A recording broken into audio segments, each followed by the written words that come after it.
And now I'd like to turn over the microphone to our guest speaker this evening, Steve Myers. Will you please welcome him?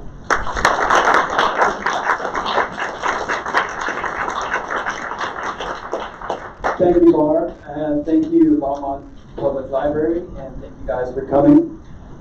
So, you guys want to hear about the Great Plains, huh? Yeah. Okay. I mean, are you sure? Like you've heard, it's boring, right? And it's flat, and there's nothing but corn and cows, and oh yeah, blizzards. I mean, you've heard from the experts, right? You've heard from that guy that once drove I-70 in Kansas and came back and said there was nothing there, don't go there. He would know, right? So he's the expert. So yeah, it's boring. But you guys are cool. You guys are different. I think you guys know that it's not boring, or you suspect that maybe it's not boring. And so you came out here tonight, and thank you for being here. I'm going to talk a little bit about the Great Plains in general, and I'm going to talk about my group and what we're trying to do, and our efforts. So first of all, my name's Steve Myers, and I'm the founder of Great Plains Trail Alliance. Basically, our goal is to create a long-distance national scenic trail, kind of like an Appalachian Trail or Pacific Crest Trail, but in a little different part of the country. So I'm going to talk a little bit first about the Great Plains itself, and then talk a little bit about our efforts and our project. So,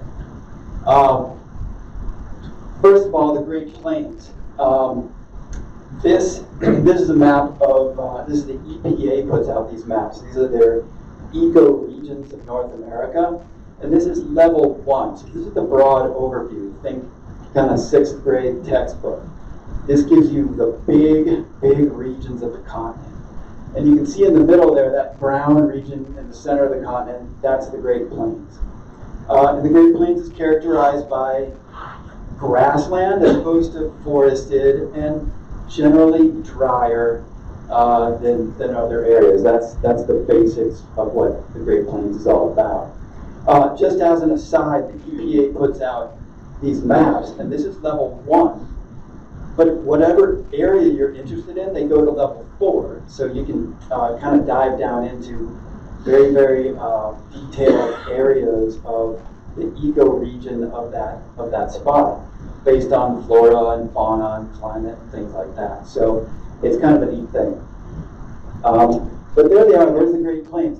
The boundaries of the Great Plains are on the west side, essentially the Rocky Mountain front. Once you hit the Rocky Mountains, you're no longer in the Great Plains. The eastern boundary is a little more guesswork there. There's no great agreement on that. This is a map of 50 different published versions of where the Great Plains boundary.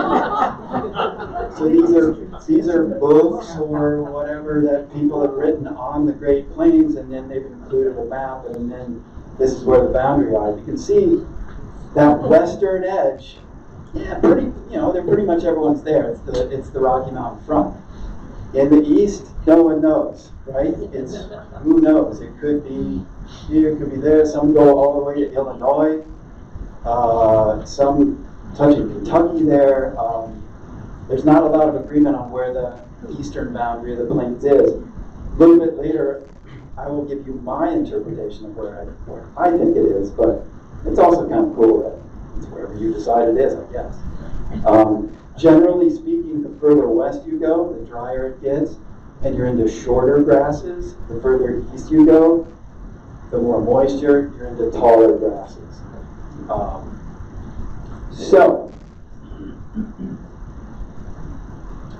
Interesting thing about the Great Plains, and I'm giving you a map of Europe here. There's no real parallel in the continent of Europe. Africa, yes. South America, yes. Asia, yes. Australia, yes. Antarctica, no.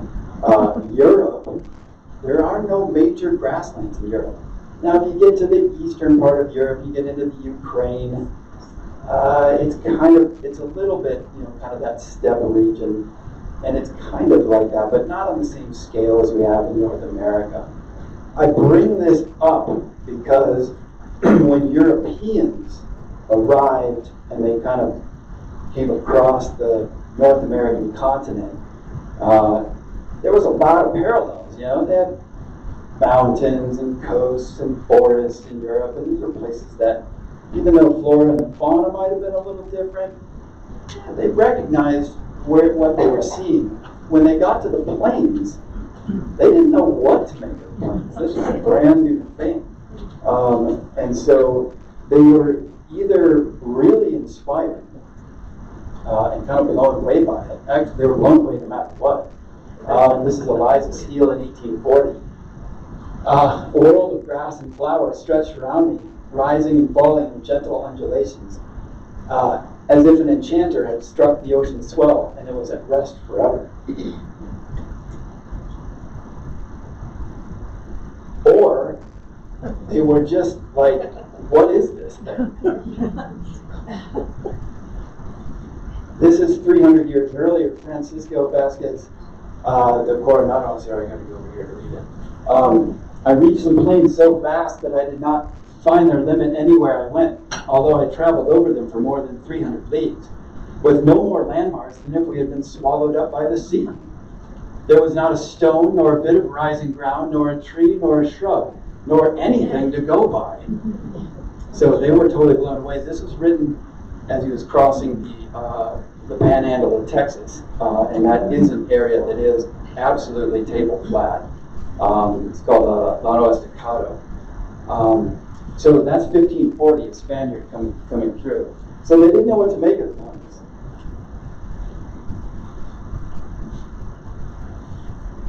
Consequently, Europeans, when they were cruising through North America, didn't stay. This is a map of National Scenic Trails, which also includes National Historic Trails. Some good examples are the Lewis and Clark Trail, the California Trail, the Oregon Trail, the Mormon Trail, the Santa Fe Trail, all of these places that started further east and were looking to get further west. So they crossed the plains and did not stay because they really weren't sure what this landscape was really all about.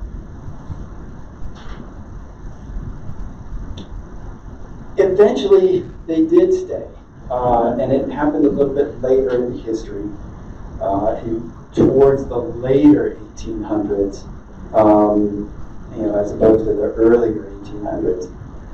And when they did, things began to change. The wild landscape that was there began to change. This is a quote from Aldo Diego. What 1,000 acres of compass plant looked like as they tickled the bellies of the buffalo is a question never again to be answered, and perhaps not even asked. So, landscapes changed, and there's always a sense of loss with the Great Plains. My presentation is not about what has been lost, and we can talk about the bison, we can talk about the native grasses, we can talk about other losses. My presentation is going to be about what is still there. What can you go see? What can you experience in the Great Plains?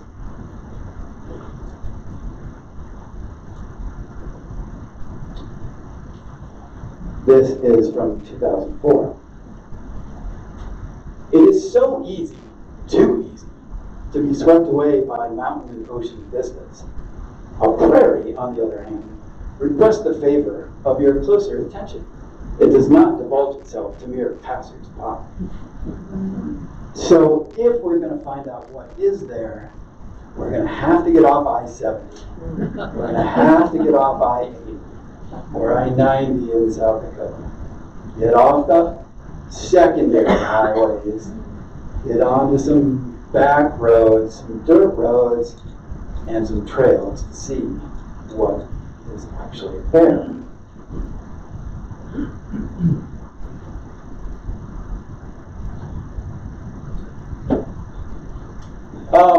So this is sort of the idea that I came up with way back when I was in college, which now feels like a really long time ago. And when I was in college, I grew up in Minnesota, by the way. And I was looking for something to do in the summer. And I was in the college sort of, commons area, and I saw this poster. And the poster looked like this.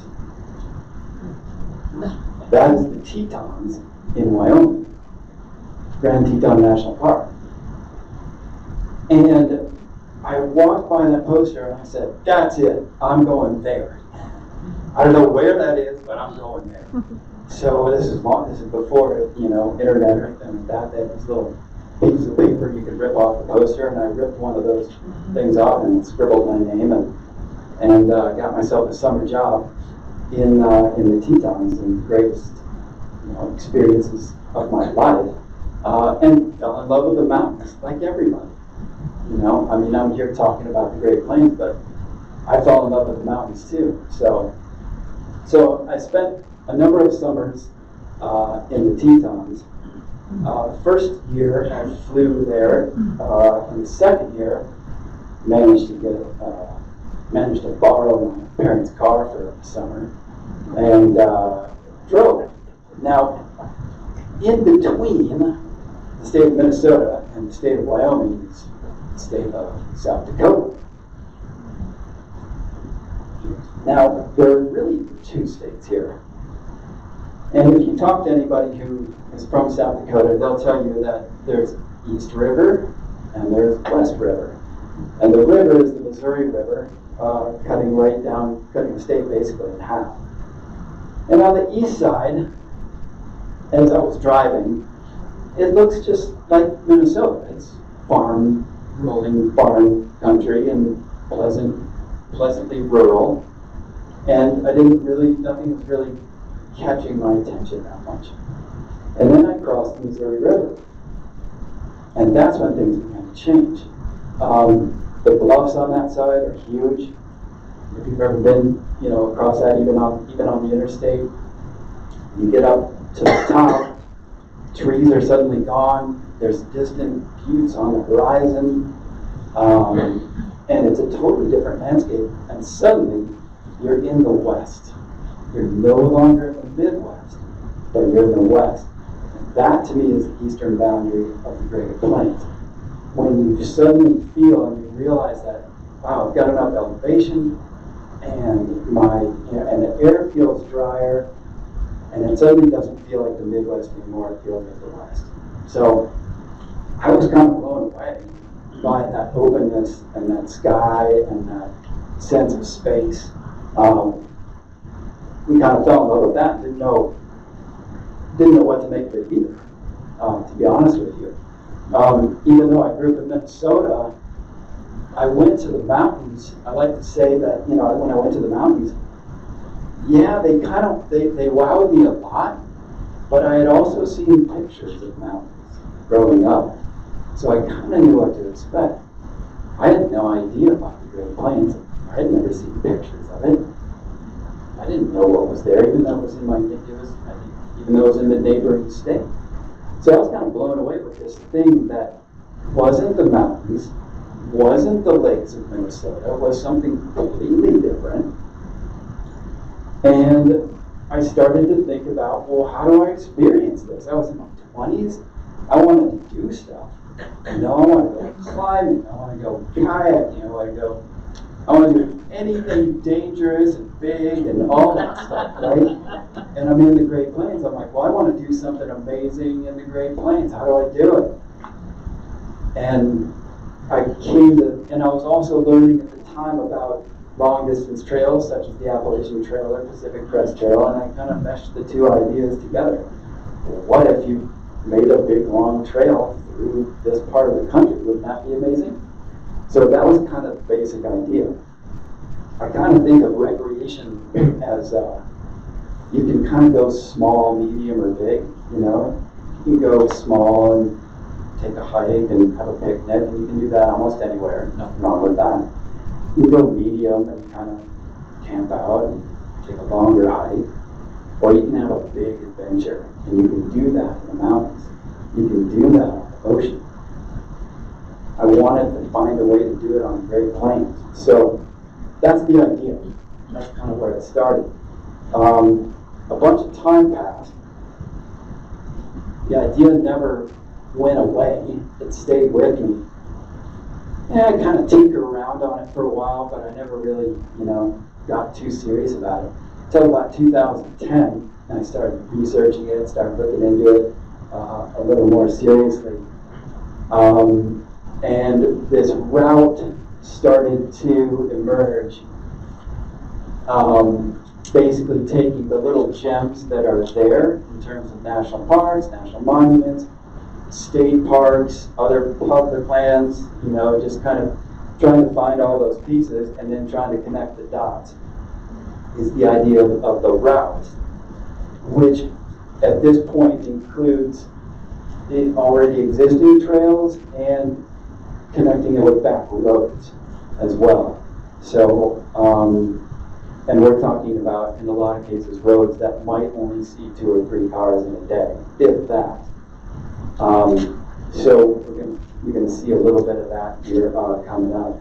This is essentially an overview of the route, with the probable exception that it's not going to end in Montana. It's probably going to be North Dakota, just for logistical reasons. So this is a somewhat earlier version of it. Nothing against Montana. It's awesome, but it's a little big and a little far away. North Dakota is a little more user-friendly for that piece of it. So the trail, the route that we have designed so far, and I'll talk a little bit more about it and about what we're trying to do with it, is 2,200 miles from Guadalupe Peak in Texas to the Canada border. It crosses 3 national parks, 3 national monuments, 10 national forests, 5 state high points, and 15 state parks. So there's a lot of things to see in there. And I'm going to hit some of the highlights now, kind of talk about some of the places along the way. This is Guadalupe Mountains National Park in Texas. And this is near the peak. So it's the highest point in Texas. It's a state high point. Probably technically not on the Great Plains, but it's real close. And I couldn't resist because I wanted to mirror the Appalachian Trail, which ends on Katahdin, the state high point of Maine. So this is a state high point of Texas and a national park, and it's right there. So yeah, why not? And you can certainly see the Great Plains from the top. It's a great place. If you've never been to that national park, I highly recommend it. It's not very crowded. It's pretty sweet. Going north, this is southern New Mexico. More deserty through here, a little scrubbier, a little more deserty, but still some great spots and great scenery through New Mexico. Although, and this is, we'll talk a little bit about some of the issues with the trail, but New Mexico is the hardest state to deal with in terms of thinking of a through hiker who can cover 25 miles in a day if they're really good and in shape and in top form. In some cases, you just can't get to the next town or to the next legal place to spend the night due to private lands or things like that in some of these areas in New Mexico. So there's some logistical challenges in there, and we'll talk a little bit about how we got around that when we had our first through hiker. Continuing north, this is also New Mexico. This is Capulin Volcano National Monument. If you haven't been there, it's only about 5 hours away. Maybe 6. Might be 6 hours away. Not too far from Raton as you cross the border into New Mexico. It's a national monument, volcanic area. beautiful, beautiful stuff in there. And that's in the park. That's a trail kind of heading up the volcano there. Yes, the Great Plains has volcanoes.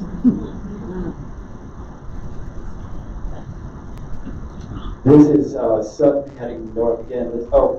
I should mention, I skipped Oklahoma there. It does hit Black Mesa, the high point of Oklahoma as well. And then into Colorado. This is down in Comanche National Grassland and down in the Purgatory River Canyon. That's about 4 hours from here. Fantastic. Down near La Junta, south of La Junta. And good established trails down there. Lots of places to go hiking. Very cool, and dinosaur tracks as well.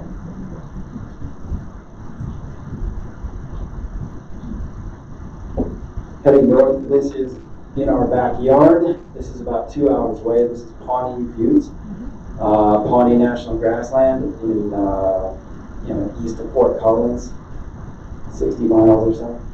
A couple of established trails there. Fantastic place to just take a day. There's typically hardly anybody there. Some cool things to see. Big 400-foot sandstone buttes. It's awesome. This is also not far away. About 4 hours from here. This is Nebraska, which is becoming basically my favorite place. This is Fort Robinson State Park, just outside of the town of Crawford. These beautiful, sort of bluffs on top of the hill. Lots of trails there. There's actually a wilderness area there called Soldier Creek Wilderness.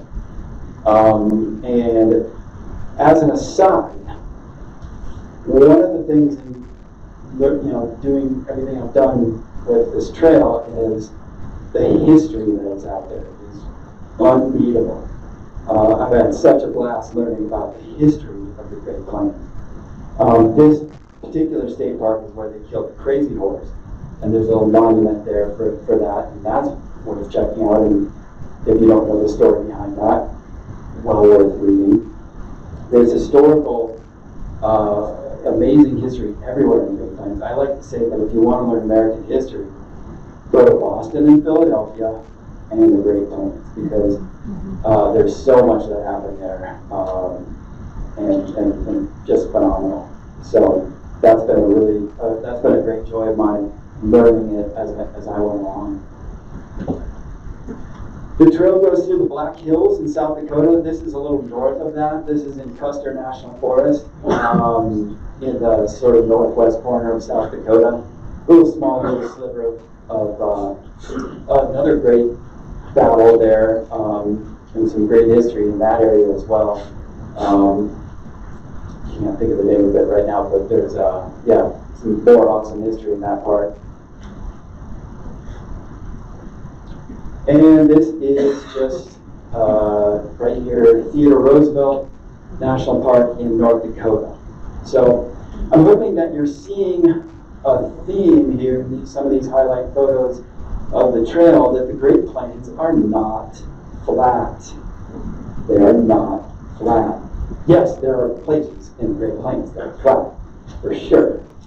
The stereotype, has some examples to get the stereotype, but generally speaking, it's a very, topographically interesting landscape all over the place, in all of these places.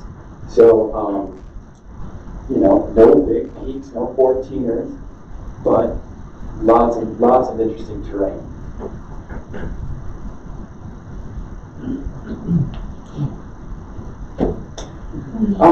In 2015, a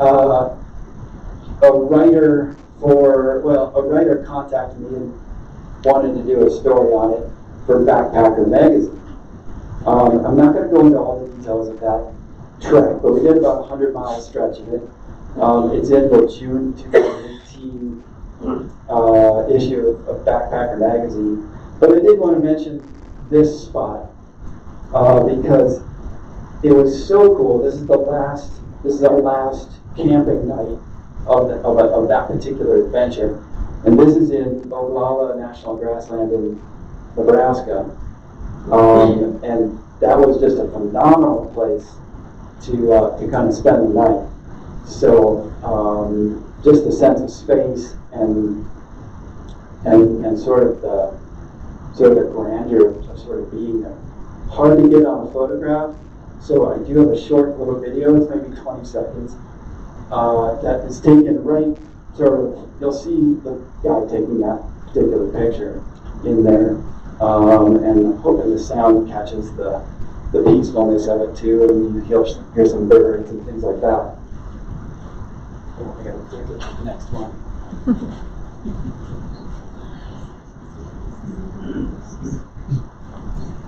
That's me pointing it at the ground. Get better.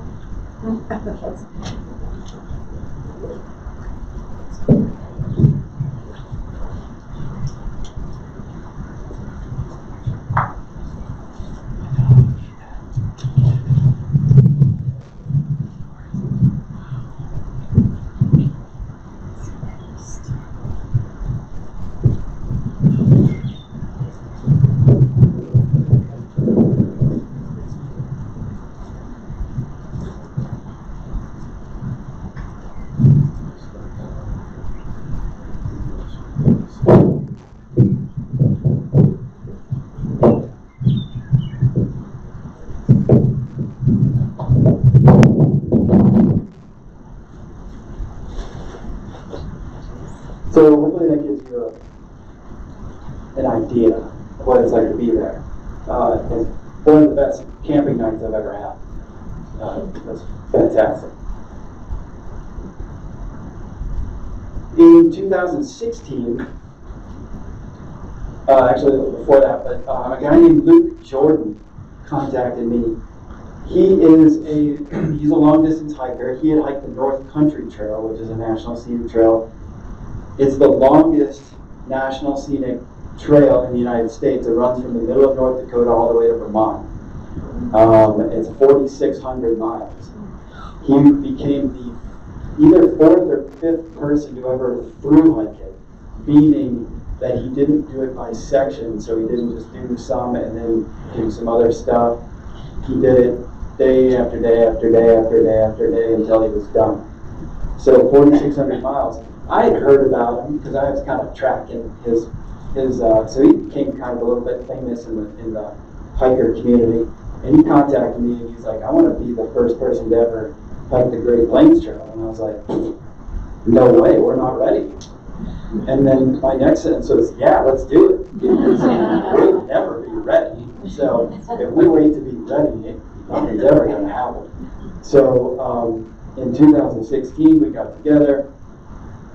He helped me fine-tune the route, and we got him some vehicle support down in New Mexico. And you saw in that other video, we also had vehicles for our trek for the magazine article, just to kind of help things out. And so I'm also not going to give his entire story because he kind of hits the speaking circuit occasionally as well. And he's coming out with a book, so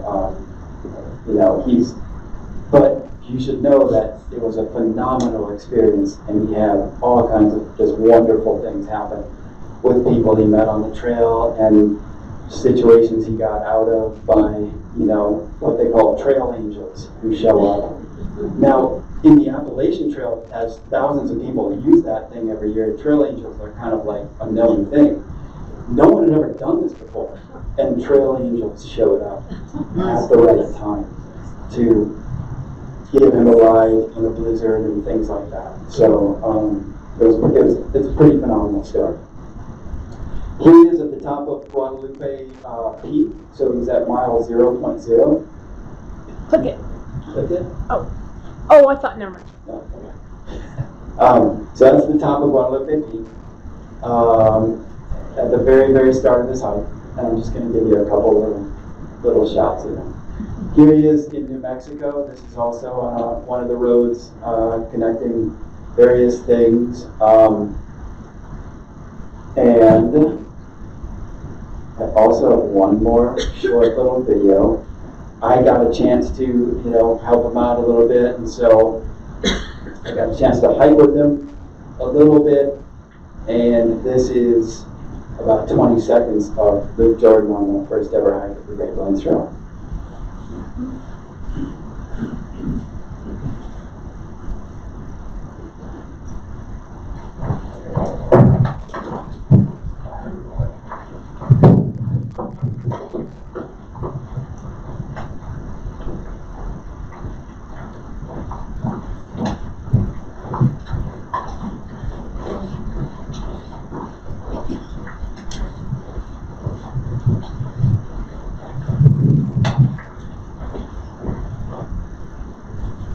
Now I know what you're thinking. You're thinking, well, that part's flat. And it is. But honestly, even that road, it didn't take long for that to kind of drop down into a gully and come back up, and it wasn't like that all day long. There was still even quite a bit of buried terrain out there. And the thing you can't quite see there too is we also have a sweet view of some very distant snow-capped peaks in the southern area of New Mexico there too. So there was good scenery out there. Here we are in Santa Rosa, New Mexico, at the Blue Hole. So it's kind of a funny little place where apparently this really deep place where people practice scuba diving and things like that, and get certified and things like that. So we didn't do any of that. But as he swung through Colorado, he stayed at my house, and I picked him up at the end of the day and dropped him off in the morning to start his hike. So this is him starting his hike for the day. This is not too far from here. This is about as close to Longmont as we can get and still be on our route.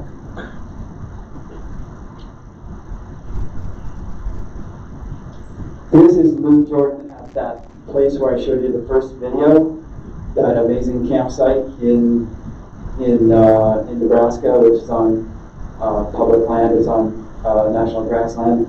He also had a fantastic experience there.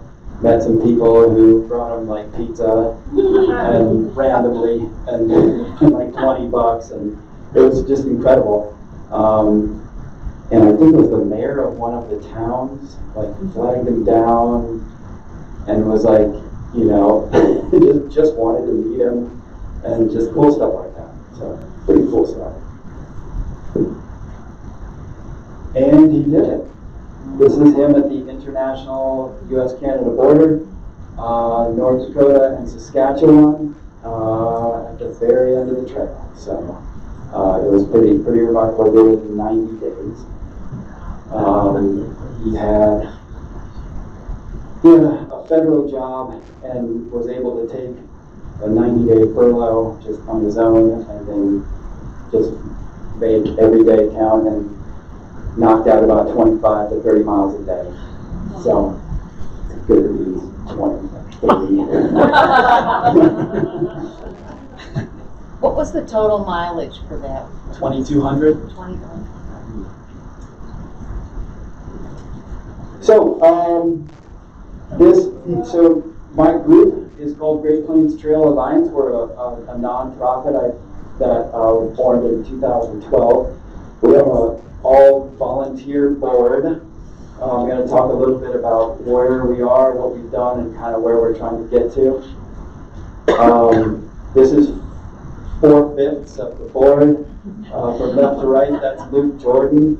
And then me, Kevin Purdy, who's local, who lives in Louisville. And Bob Parr is a professor in Illinois. And just so I got to get everybody right. So that's Drew Smith. He's also local, lives in Boulder. 2018 was a really good year for us, mostly because we created our very own first section of brand new trail.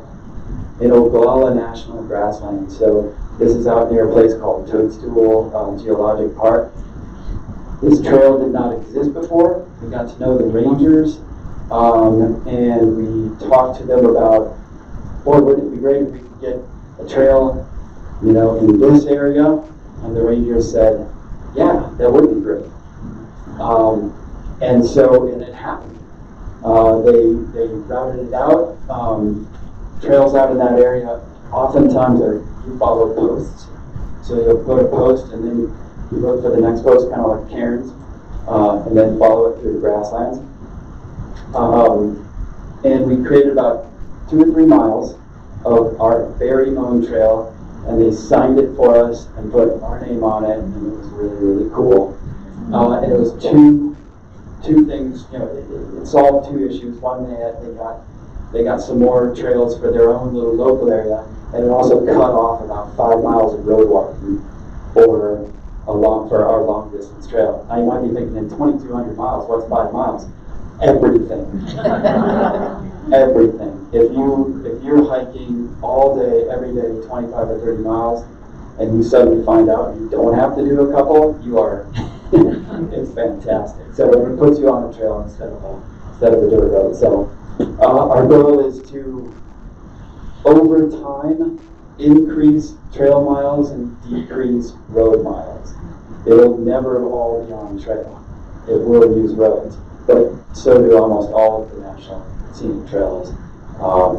So it's not that big of a deal. And you have to kind of go into towns and so you can resupply and things like that. So that's part of the process as well.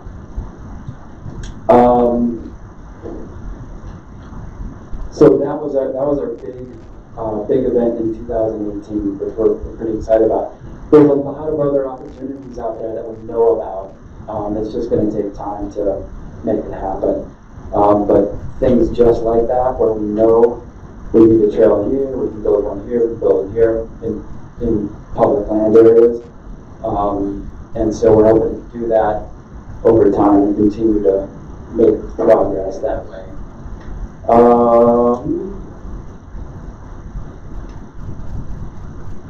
Gonna end with, I'm gonna back it up, sorry. 2019. 2019, before I get to that last one. Our goal for the future, because we realize that 2,200 miles is incredibly long and it's very daunting, we're trying to scale, we're keeping that vision, of course, but we're scaling down the initial piece of it, and we're calling it the pilot trail, and it's about 250 miles. Something that can be done, in a much shorter period of time, and is more, for lack of a better word, user-friendly. So it's where a through hiker, in theory, could do a series of days without ever having to worry about a vehicle, could get to towns, could get to public lands, could get to campgrounds, could get to things like that. So we're calling that our pilot trail. We're going to try to put out a data book in 2019, which will detail kind of where to go, where to start, what's there, just real simple, and because we want to get people to use it. The trail won't happen unless it has users, and 2,200 miles eliminates a lot of people from using it, even though, you can certainly do any small piece of it. But a 250-mile trail might get enough users to create, for lack of a better term, a trail community where they can talk about their experiences, they can talk about what they did, what was awesome, what was horrible, what to avoid, what to make sure you see, and maybe some kind of online forum. And then, if we can do that, the idea is it'll be a lot easier to start adding on to it north and south to eventually get to the full trail. So that's kind of our sort of approach as we go forward. 2018 marked the 50-year anniversary of the signing of the National Scenic Trails Act by President Lyndon Johnson. So he's standing there on the right. The person to his left standing there is Stuart Udall, He's the uncle of former Colorado Senator Mark Udall, very big champion of conservation and of trails and things like that. And I love this picture because where are they looking? They're looking right at the Great Plains Trail, absolutely right on it. So it's as if they're saying, you know, there ought to be a line right about here. And so that's our goal. Our goal is to one day, this is probably a long ways in the future, we're taking a long view, but to one day be, you know, part of that map as a national scenic trail or some variation of that, so that more Americans, not just you guys, know that the Great Plains is not boring.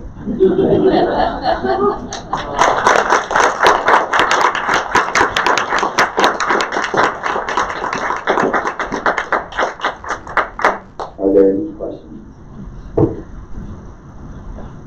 Being from Oklahoma, and you left us out, why did you move the trail to the west like that? Because we're kind of hugging the Rocky Mountains there versus coming straight up from Texas to North Dakota, right in the middle. So the question is why not a little bit further east? So there are definitely opportunities, you know, further east, like Caprock in Texas, Palo Verde, those mountains in Oklahoma, the Wichita Mountains, is that right? The Sand Hills in Nebraska, the Badlands in South Dakota. There's places that we didn't connect, but generally speaking, it was because it was either too far in between, and we couldn't quite make the leap. It was just further mileage, so these areas tended to have more opportunities. We kind of looked at low-hanging fruit, and the low-hanging fruit is public land. We're not even thinking about private land. I mean, that's just doesn't even enter my mind. That's why they have roads. So, you know, so these were easier to connect parcels of public land, whether they're state parks or whatever. So It would be mostly private in Oklahoma.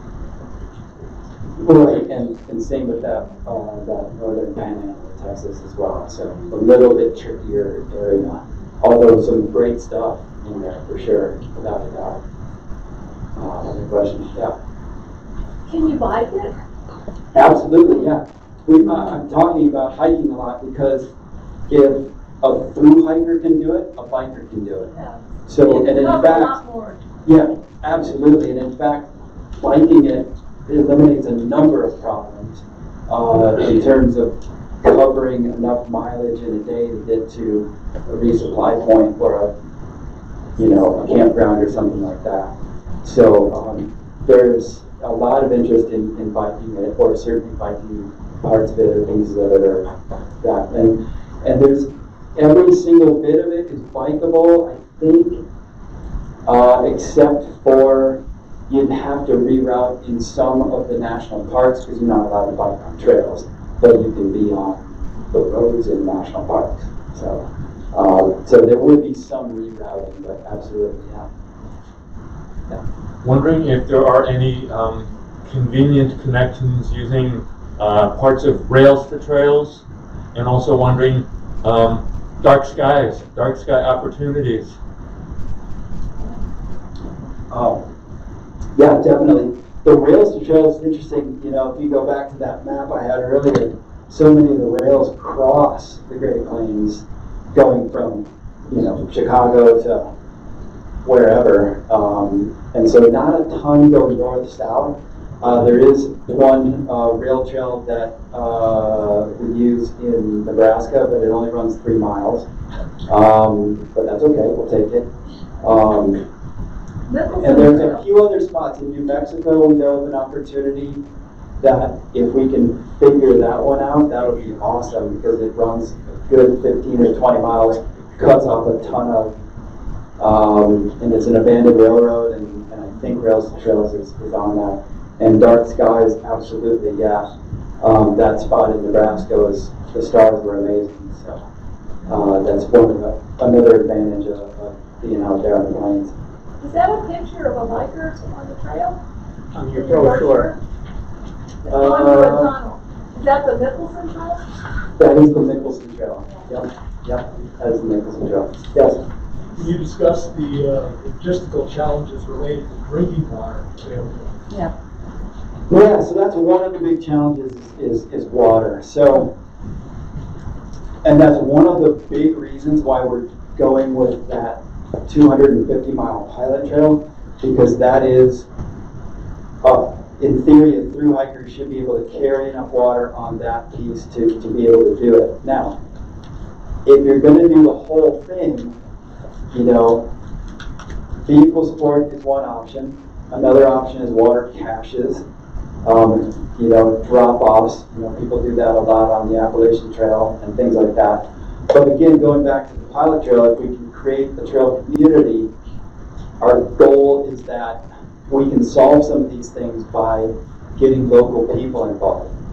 When Luke Jordan did his hike, we had local people who were interested in the trail do water caches for him, and things like that. So if there becomes enough interest in it, those problems can be solved by, for lack of a better term, trail angels, because they may want to get involved in caching water or things like that. So in those remote areas, though, it would probably have to be like a cache system, because if you're hiking, you can't carry that cache. Yeah. Where will the 250 mile? Oh, great question. Yeah, I forgot to tell you. Scottsbluff National Monument to Fairview State Park in South Dakota. So that's the northern end of so that follows the Centennial Trail, which is a 100-mile trail through the Black Hills, and then follows and then goes through western Nebraska and ends in Scottsbluff, or if you were going the other way. So. Could you talk a little bit about the wildlife you might see along this? Oh yeah, awesome. So my mind immediately jumped to pronghorn. We saw a ton of pronghorns, so whole groups of them out in some of those open areas, and they are really spectacular to watch. If you know anything about them, they're the fastest land animal in North America, and second in the world only to the cheetah. And it is kind of amazing to watch them run. So that's one that kind of jumps to mind. There's good bird watching out there. You know, bison are there, but they tend to be on, you know, bison ranches. Obviously the wild herds are gone, but bison ranches are kind of a thing, so you see them from time to time. In the domesticated variety, cows are another issue. A lot of open range out there. Some fences, but a lot of open range, and so you kind of have to be on your toes. You know, when you're going through there. You know, we didn't have any issues, but you know, you got to keep an eye out on those bulls. So that's, you know, something to keep in mind in some of those real you know, out of the way spots. Wondering how much of your research has involved paper maps and documentation versus GIS data and Google Earth and other satellite images and you know, old school versus, you know, modern technology. I'm incredibly old school. So me personally, I'm horrible with all of that stuff, all of that modern technology stuff. I do have some people that have helped me out.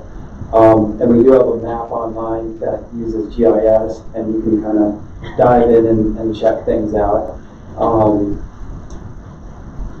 And it's something I want to get better at. I want to be able to do more with that, because I know that that's the future. But most of my initial stuff was all, you know, all on the Lauren Atlases and getting out there and checking it out. I spent a fair amount of time just driving around and seeing where it could maybe go. And then Luke Jordan helped me out by using some of the GIS stuff and using, kind of fine tuning some of those areas. So it's been a little bit of both, for sure. Is there a fee to use the trail? No, because it's all established trails. So I guess the only fees would be as you're going into national parks. But everything that is out there is just kind of, you're either on the road or on an established trail. So. And what, in terms of the time of year, can be awfully hot out there? Right. So summer's not a good idea, but that is kind of okay because there's a lot of other things to do in summer. So Luke Jordan did his from the northbound hike, and he started on Valentine's Day in Texas and finished in about the middle of May at the North Dakota-Canada border. Your other option would be, if you're going to do the entire thing, would be to do a southbound in, say, starting at the Canada border, say like mid-August, late August, and ending in Texas maybe Thanksgiving, or something like that would certainly be doable. And that one's up for grabs. That's never been done. Something to think about. Getting a blizzard in March, I might pass it. Yeah, when he first talked to me, he was like, I want to do it. I want to go northbound. I was like, oh, it's not the way I do it, but sure, I'll do that, So, and then I get asked a lot, if I hike the whole thing, the answer is no. I have hiked, a couple hundred miles of it. I intend to do more, obviously. I know every inch of it, but, I'm creating the whole trail. That's kind of my long distance hike. Yeah. It's taken me a lot longer than 3 months. Yeah. How many pair of shoes did that hiker go through at this 200 miles? Definitely at least a couple. And a couple pairs of pants and some belts and he moved on a few things. Yeah. And he got in what they call the gumbo. If you're familiar with the mud out there, the term is gumbo. And you can get stuck pretty easily, whether on foot or on a tractor. It doesn't matter.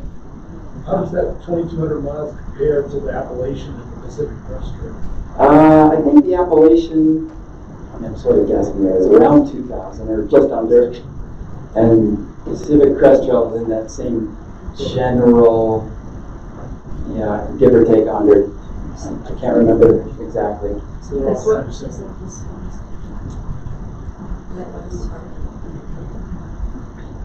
Other questions? Thank you guys for coming.